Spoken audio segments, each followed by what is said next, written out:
اهلا بيكم دكاترة تالتة اعداد، اتمنى تكونوا بخير دايما.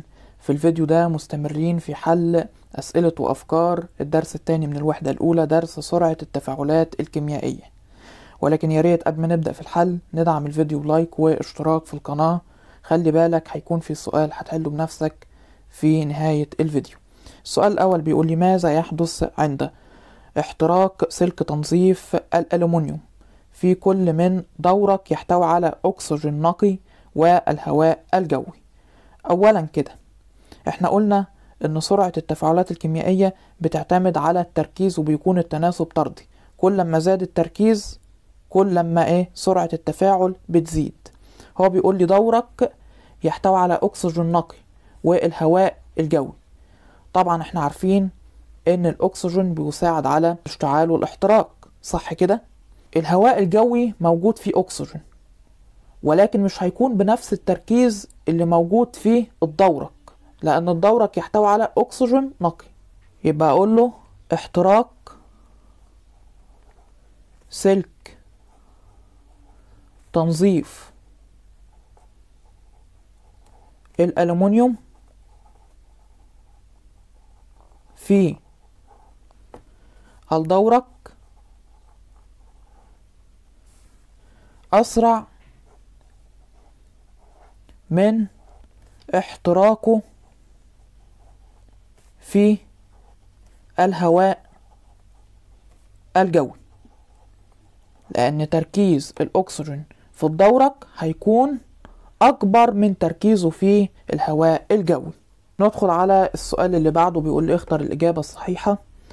1. كل مما يأتي يؤثر في معدل التفاعل الحادث في الشكل المقابل عدا التفاعل ده بين قطعة خرسين وحمض الهيدروكلوريك. أ. تقليل كمية الحمض. ب. زيادة تركيز الحمض. ج. خفض درجة الحرارة.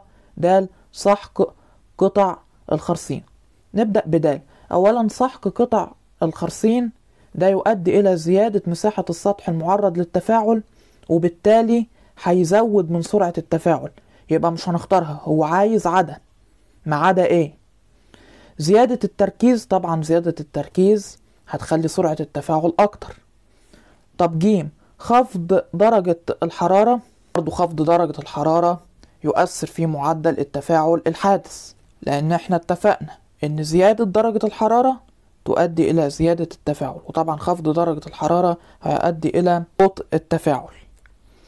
يبقى أ. تقليل كمية الحمض. تقليل كمية الحمض مش هتأثر في معدل التفاعل الحادث، يبقى الإجابة هتبقى أ. 2. أي العلاقات البيانية التالية تعبر عن العلاقة بين درجة الحرارة وسرعة التفاعل الكيميائي؟ درجة الحرارة تتناسب تناسب طردي مع سرعة التفاعل الكيميائي. رقم أ ده تناسب عكسي. تناسب عكسي، طبعا تناسب عكسي غلط، مش هتنفع. رقم ب سرعة التفاعل الكيميائي ثابتة بتغير درجة الحرارة، برضو مش هتنفع. رقم ج سرعة التفاعل الكيميائي بتزيد مع رفع درجة الحرارة لغاية لما بتوصل في مستوى معين وبعد كده بتقل، برضو الكلام ده غلط. د سرعة التفاعل الكيميائي بتزيد بزيادة درجة الحرارة، يبقى د هي الإجابة الصحيحة، تعبر عن علاقة طردية بين الحرارة والتفاعل الكيميائي. سؤال رقم 3 بيقول لي: المحول الحفزي يتألف من خلايا خزفية أو سيراميكية مطلية بطبقة من معدن محفز، عادة ما يكون طبعا البلاديوم. البلاديوم. الكالسيوم غلط، الراديوم غلط، السيليكون غلط. 4. عند إضافة محلول هيدروكسيد الصوديوم إلى محلول كبريتات النحاس يتكون محلول نقط عديم اللون. نشوف في التفاعل لما نضيف NaOH هيدروكسيد الصوديوم إلى كبريتات النحاس CuSO4، إيه اللي هيحصل؟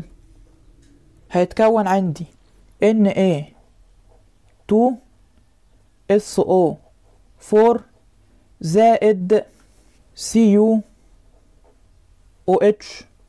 باي 2. طبعا هيدروكسيد النحاس ده راصب ازرق، وعديم اللون هيكون كبريتات الصوديوم. كبريتات الصوديوم محلول عديم اللون، يبقى هنختار د كبريتات الصوديوم، لان هو بيقول لي يتكون محلول نقط عديم اللون. عديم اللون كبريتات الصوديوم. لو عاوزين نوزن المعادلة هنلاقي ال Na الصوديوم كان داخل ب1 طلع ب2، هنضيف هنا 2. السؤال اللي بعده بيقول لي صوب ما تحته خط. رقم 1: بعض التفاعلات الكيميائية تحتاج إلى عدة شهور لحدوثها، مثل تفاعل الزيوت مع الصودا كاوية. طبعا الكلام ده غلط، التصويب بتاعه هيكون صدأ الحديد. صدأ الحديد، لأن الزيوت مع الصودا كاوية دي من التفاعلات البطيئة نسبيا. يعني ايه بطيئة نسبيا؟ يعني تتم في وقت قصير. 2: بيقول يسمى التغير في حجم المواد المتفاعلة والمواد الناتجة من التفاعل في وحدة الزمن بسرعة التفاعل الكيميائي. طبعا الكلام ده غلط، التغير في التركيز، التغير في تركيز المواد المتفاعلة. 3: عدد جزيئات الحمض في محلول المركز يساوي عددها في المحلول المخفف منه. هل الكلام ده صح؟ طبعا الكلام ده غلط، بيكون أكبر من. السؤال اللي بعده رقم 4 بيقول لي يحتوي نبات البطاطا على إنزيم الأكسيداز الذي يزيد من معدل تفكك محلول كلوريد الصوديوم. لا، يزيد من معدل تفكك محلول فوق أكسيد الهيدروجين. فوق أكسيد الهيدروجين.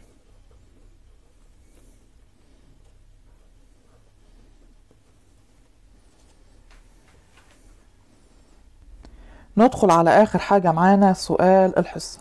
بيقول لي أجريت تجربة للتعرف على أثر الإنزيمات على سرعة التفاعل الكيميائي باستخدام 15 سنتيمتر مكعب من فوق أكسيد الهيدروجين وقطعة من البطاطا حجمها 3 سنتيمتر مكعب. في أي الأشكال التالية ينتفخ البالون أولا؟ أ ب ج د. يا ريت تكتب الإجابة في التعليقات، وبكده نكون انتهينا من حصتنا. أتمنى تكون استفدت، وأشوفكم على خير في الفيديوهات اللي جاية.